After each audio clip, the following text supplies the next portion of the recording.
Hey drone friends, this is Adam at UAV Coach and Drone Pilot Ground School. Happy Friday morning and welcome to our Drone Weekly News Roundup.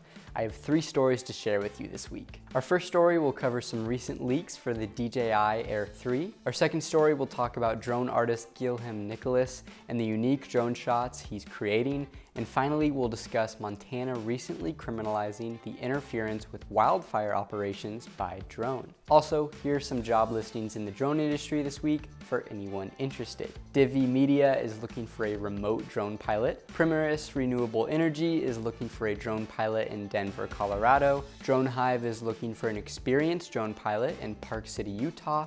And Skylink is looking for a UAS drone pilot in Columbia, South Carolina. Also, a quick reminder that our June photo and video challenge has officially kicked off. For this month, we're looking for your best sunset photos and videos. By entering, you'll have a chance to win access to our Drone Pilot Skill Builder course that's launching in a few weeks. So click the link below to submit your sunset shots. With that said, let's fly in. Recent leaks suggest that DJI is getting ready to update the Air 2S very soon.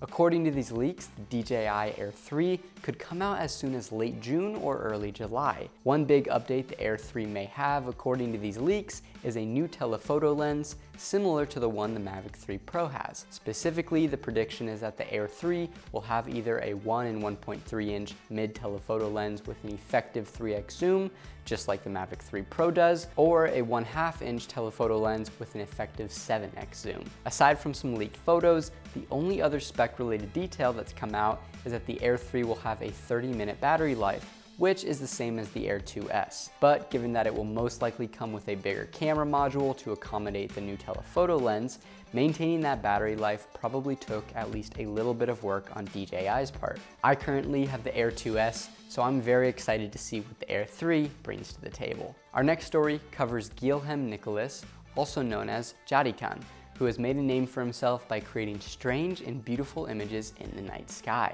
These photos use long exposures and drones as a light source to create shapes with light, such as a hoop of light dripping with fire. While we've seen this surreal, magical effect that drone lighting can produce when used with long exposure from artists like Ruben Wu, Nicholas adds a unique element, which is the use of combustible powder. This makes it look like the rings of light are dripping some kind of molten water-like material, producing an amazing shot. You can go check out more of his work on his Instagram or website. And finally, a new law in Montana creates stiff penalties for drone pilots who interfere with firefighters working to suppress wildfires. Under the law, drone pilots found guilty could face significant fines and up to 6 months in jail. The issue of rogue drones getting in the way of aerial firefighting operations isn't new. For years, different agencies and organizations have been doing their best to educate the public about the danger drones pose to active firefighting operations, forcing them to ground crewed aircraft being used to fight fires.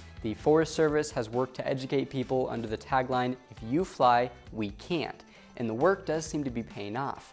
However, there are still rogue drone issues around wildfire operations. If these issues persist, other states may follow Montana's example and pass their own laws upping the penalties for these bad actors. So please do not fly your drone over wildfires, as it can cause many problems for firefighters trying to put the wildfires out. And just a reminder to submit your best sunset shots in the first link down below. Our team will choose our favorite and gift you with free access to our Skill Builder course. All right, that's all we have for this week.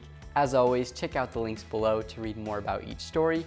Also, show us some love by subscribing to our channel and liking this video. And now I'll pass it off to you. What do you think about the recent leaks around the DJI Air 3? And what about Montana's new laws surrounding drones and wildfires? Comment down below. I'd love to hear your thoughts. I hope you all have a great weekend, and to all of our drone pilots out there, blue skies and safe flying.